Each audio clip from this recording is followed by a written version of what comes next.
Assalamualaikum dan salam sejahtera. Bersama saya Nur Alwani Zafira Khairul dalam 15 minit MMTV edisi 6 Jun 2023. Perdana Menteri Datuk Seri Anwar Ibrahim memberitahu bahawa polis sudah memulakan siasatan terhadap Menteri Besar Kedah Datuk Seri Muhammad Sanusi Madnor susulan kenyataan kontroversinya bahawa Pulau Pinang milik Kedah. Beliau berkata sebahagian daripada laporan polis sudah dikemukakan kepada pejabat peguam negara untuk mendapatkan pertimbangan tindakan undang-undang sekaligus didakwa di mahkamah. Menjelaskan kenyataan Muhammad Sanusi tidak bertanggungjawab, Anwar memberitahu pemimpin itu juga sanggup melanggar prinsip undang-undang dan perlembagaan persekutuan. Ketua Polis Pulau Pinang, Datuk Kau Kok Ching turut mengesahkan sebanyak 4 laporan polis diterima berkaitan dakwaan Muhammad Sanusi berkenaan setakat ini. Jelasnya, kes itu juga disiasat Unit Siasatan Jenayah Terkelas Jabatan Siasatan Jenayah Bukit Aman. Sementara itu, Muhammad Sanusi ketika dihubungi hari ini memberitahu sudah dihubungi pihak berkuasa dan akan memberikan sepenuh kerjasama. Perdana Menteri Datuk Seri Anwar Ibrahim menegaskan pengurangan pemberian subsidi hanya kepada golongan berpendapatan tinggi T20, manakala golongan M40 dan B40 masih lagi menerima manfaat tersebut. Mempersoal tindakan segelintir pemimpin pembangkang yang menggerakkan kempen mendakwa kerajaan mengurangkan pemberian subsidi kepada semua lapisan masyarakat. Tegasnya, pendekatan itu terpaksa dibuat bagi mengurangkan bebanan ditanggung rakyat dalam kalangan B40 dan M40 dan 9% rakyat di negara ini tidak terkesan dengan pengurangan subsidi itu. Terdahulu, Anwar memberitahu T20 tidak akan dapat lagi menikmati manfaat subsidi penggunaan elektrik dan subsidi menunaikan haji. Oleh itu, katanya sistem penyelarasan data iaitu pangkalan data utama yang dijangka siap menjelang hujung tahun ini akan diguna untuk menyelaras penilaian agihan subsidi kepada golongan yang layak. Bekas Ketua Pemuda UMNO Khairi Jamaluddin Abu Bakar mendakwa UMNO itu akan bungkus pada pilihan raya negeri di 6 negeri akan datang. Perkara itu dinyatakan Khairi Jamaluddin dalam ruangan komen di Instagram milik bekas Naib Presiden UMNO Datuk Seri Hishamuddin Tun Hussein semalam. Hishamuddin pada awalnya dalam hantaran di akaun Instagramnya membidas kenyataan Presiden UMNO Datuk Seri Ahmad Zahid Hamidi dan Setiausaha Agongnya Datuk Ashraf Waji Dusuki yang seakan menyindir dengan mempelawa bekas ahlinya untuk menghadiri Perhimpunan Agung UMNO 2023. Hishamuddin menyifatkan pelawaan yang dibuat secara menyindir itu menggambarkan mentaliti dan pemikiran kepimpinan UMNO sekarang. Terdahulu, Khairi Jamaluddin menerusi sesi podcast Keluar Sekejap, episod 25 secara berseluruh mengatakan bahawa dirinya sedang mempertimbangkan untuk menubuhkan parti baharu disebabkan senario politik negara yang dilihat tepu. Kita ke berita seterusnya. Bekas Menteri Perusahaan Peladangan dan Komoditi Datuk Zuraida Kamarudin gagal mendapatkan kebenaran daripada Mahkamah Tinggi Kuala Lumpur untuk memulakan prosiding semakan kehakiman supaya Jabatan Pendaftaran Pertubuhan mengiktirafnya sebagai Presiden Parti Bangsa Malaysia yang sah. Hakim Datuk Amarjit Singh menolak permohonan bekas ahli Parlimen Ampang itu mengikut Seksyen 18C Akta Pertubuhan 1966. Seksyen itu menetapkan bahawa keputusan membabitkan parti adalah muktamad dan tidak boleh dicabar, dirayu atau dipersoalkan di mahkamah. Untuk rekod, 24 Mac lalu Zuraida memfailkan permohonan kebenaran itu dengan menamatkan ROS sebagai responden tunggal dengan memohon pengisytiharan bahawa tindakan jabatan itu mengekalkan Datuk Larry Sun sebagai Presiden PBM adalah tidak sah. Putusan Malaysia dan Cosmo melancarkan satu lagi produk terbaru. Apa yang ada dalam Iklaneka? Ia adalah platform yang tepat dan efektif untuk mengiklan antaranya pelbagai jenis notis, cautan kosong, hartanah, tender, kenderaan, mencari wali atau waris dan pelbagai lagi. Apa yang anda cari? Semuanya ada di sini. 2 dalam 1. Layari iklaneka.utusan.com.my. Kembali lagi. Kesariasian komposisi kerajaan perpaduan antara Pakatan Harapan dengan Barisan Nasional lengkap jika UMNO dapat memujuk ahli akar umbinya mengundi calon DAP pada pilihan raya negeri akan datang. Bagaimanapun, tidak semua 6 negeri yang bertanding boleh dijadikan indikator penentu penerimaan ahli UMNO yang terdiri daripada orang Melayu. Sebaliknya, ia ditentukan pada PRN di Selangor dan Negeri Sembilan. Bercakap kepada utusan Malaysia, penganalisis politik Profesor Madya Dr. Azmi Hassan berkata, keputusan PRN Selangor dan Negeri Sembilan sangat penting untuk kem kerajaan perpaduan mengetahui sejauh mana sokongan rakyat terhadap mereka. Katanya, keputusan pilihan raya di kedua-dua negeri tersebut kelak boleh dijadikan kayu pengukur kekuatan kerajaan perpaduan kerana pilihan raya tersebut membabitkan satu lagi komposisi gabungan berkenaan iaitu BN. Pada masa sama, beliau berpendapat bahawa PRN di Kedah, Kelantan dan Terengganu akan memperlihatkan status quo disebabkan negeri tersebut. Seorang penoreh getah mengaku tidak bersalah di Mahkamah Seksyen Taiping hari ini atas pertuduhan cuai sehingga menyebabkan anak perempuannya termakan biskut ganja minggu lalu. Mengikut kertas pertuduhan, tertuduh Muhammad Firdaus Hasim 39 tahun sebagai bapa dan mempunyai pemeliharaan ke atas kanak-kanak perempuan berusia 10 tahun 7 bulan itu didapati bertindak mendedahkan serta cuai membiarkan mangsa memakan biskut buatan sendiri yang mengandungi dadah jenis kanabis.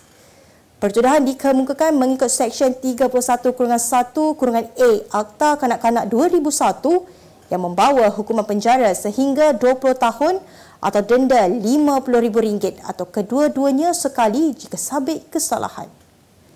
Terdahulu, Timbalan Pendakwa Raya Muhammad Wafi tidak menawarkan jaminan terhadap lelaki itu mengambil kira mangsa adalah anak kepada tertuduh dan tinggal bersama selain perbuatan tersebut merupakan kesalahan serius. Mahkamah kemudian menetapkan 6 Julai depan untuk tarikh sebutan semula kes bagi menunggu laporan perubatan kanak-kanak itu dan lantikan peguam. Beralih ke berita luar negara.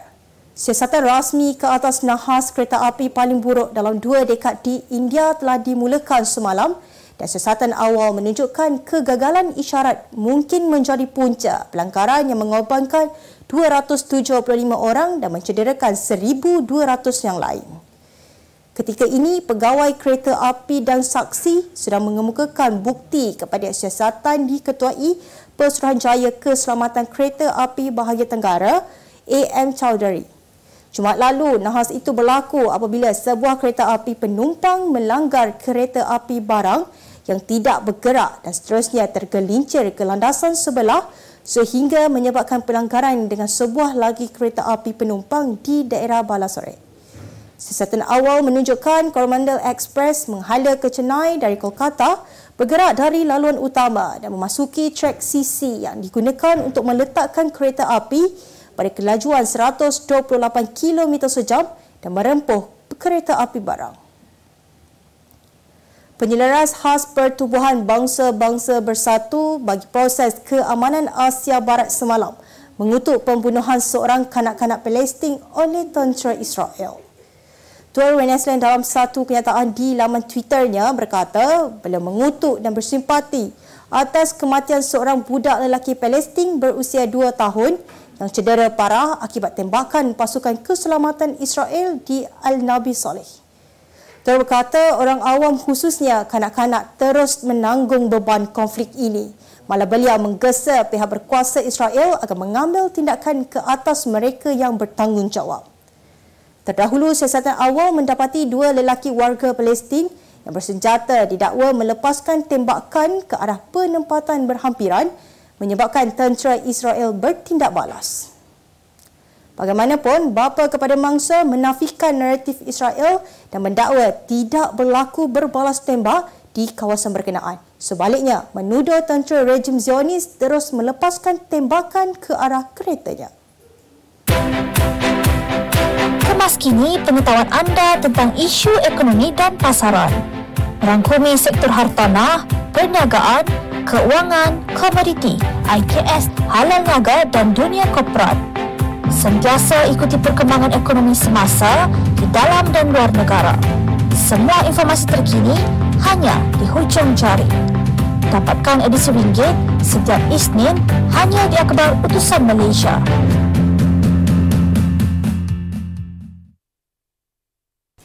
Kita ke berita ekonomi negara. Kenaikan gaji bagi menarik lebih ramai tenaga kerja tempatan boleh dicapai melalui peraturan dan kawalan rapi pihak kerajaan. Penasihat Buruh Antarabangsa Persatuan Khidmat Nasihat Pencarum Perlindungan Sosial Malaysia, Kalitas Anthony De Angelis berkata, ini bagi mengelak lebih ramai tenaga kerja tempatan yang mencari peluang kerja di luar negara sekaligus merugikan institusi tempatan. Jelasnya, ini kerana tiada apa yang boleh diharapkan daripada komuniti perniagaan dalam hal ini. Menurut beliau, kerajaan mesti memimpin untuk memulakan reformasi sistematik dalam bentuk memperkenalkan gaji minimum yang realistik dan bermakna, memastikan hak perwakilan kesatuan sekerja yang sesuai dan mendakwa majikan yang menyalahgunakan pekerja asing. Kalista menyifatkan perniagaan pekerja asing di Malaysia ialah perniagaan perdagangan hamba zaman moden. Sektor penerbangan memerlukan pelaburan tahunan keseluruhan sebanyak 5 trilion US dollar atau 823.9 bilion ringgit untuk beralih kepada secara sifar bersih menjelang 2050. Persatuan Pengangkutan Udara Antarabangsa berkata, jumlah itu tidak termasuk pelaburan tahunan dalam industri lain, terutama minyak dan gas baharu yang mempunyai keperluan pelaburan lebih daripada 3 kali ganda.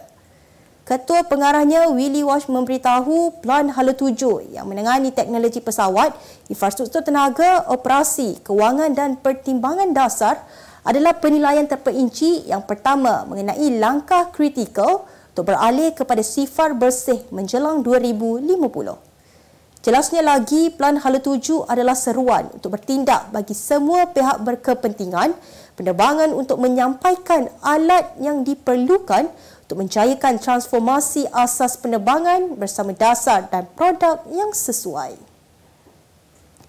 Kita ke berita sukan. Impian untuk menyaksikan pelari pecut negara Muhammad Azim Muhammad Fahmi beraksi di pentas sukan Olimpik Paris 2024 semakin hampir mencari kenyataan berdasarkan prestasi semasa atlet berkenaan. Ketika ini, pelari berumur 19 tahun dari Perak itu hanya perlu mengerah sedikit lagi keringat untuk melepasi had kelayakan ditetapkan dalam acara 100 meter iaitu 10 saat bagi menyambar tiket secara merit ke Perancis tahun depan. Azim merupakan pemegang rekod kebangsaan dengan catatan 10.09 saat dan dia mencatatkan 0.04 saat pada kejohanan trek dan balapan NCAA Division 1 di Florida, Amerika Syarikat. Namun, rekod itu tidak diiktiraf kerana terdapat bantuan angin. Dia diyakini mampu untuk mencatatkan sejarah berdasarkan prestasi positif yang dicatatkan dalam semua kejohanan yang disertai bersama University Auburn.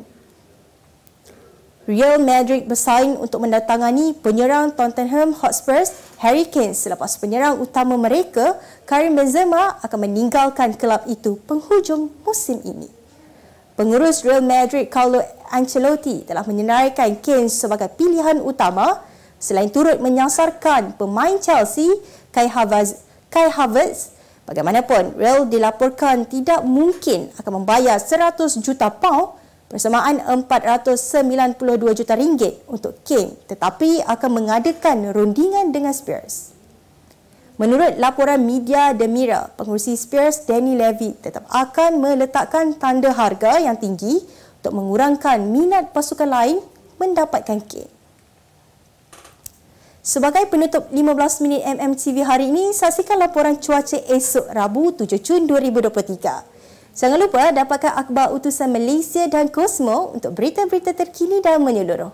Sekian sahaja daripada saya, Nur Alwani Zafira Khairul. Assalamualaikum dan jumpa lagi.